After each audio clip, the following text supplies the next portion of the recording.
ప్రపంచమంతా కూడా బాబు గారు నిర్దోషి అని నమ్ముతున్న ఈ వైసీపీ పిచ్చినాయకు అర్థం కావడం లేదు.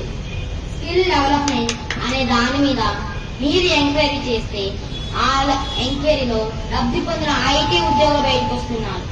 మా బాబు గారు చేసిన తప్పులన్నీ బయటకు వస్తున్నాయా? చెప్పరా సన్నాసి?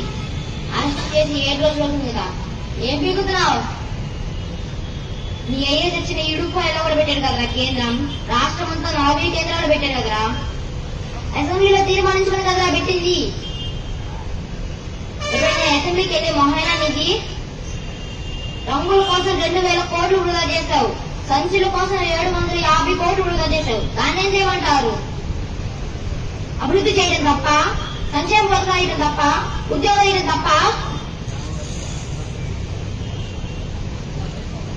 దేశం కోసం గాంధీ గారు శాంతి పోరాటాలు చేశారని విన్నాను. ఇప్పుడు రాష్ట్ర అభివృద్ధి కోసం పాల్పడుతున్న బాబు గారిని చూస్తున్నాను.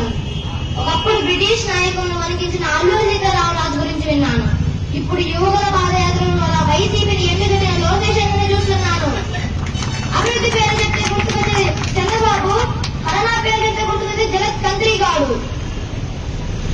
తొక్కలేనున్న చంద్రులు నాపలేవు, సమస్యలనున్న మా చంద్రులను నాపలేవు. భూదేవికున్నంత ఓర్పుందిరా మా భువనేశ్వర్ గారికి.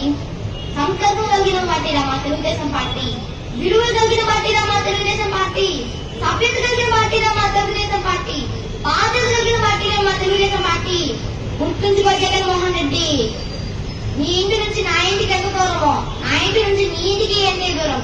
అధికారం అనే మతంతో ఒళ్ళు కలిసిన చేష్టలు చేస్తే అధికారం మాదైన నాడు నువ్వు లంగాల్లో దాక్కున్నా, లండన్ లో దాక్కున్నా, జ్వరంతో ఉన్నా, జపాన్ లో ఉన్నా, తాడేపల్లిలో ఉన్నా, థాయిలాండ్ లో ఉన్నా, తాయి మతాలు తిప్పిస్తావు.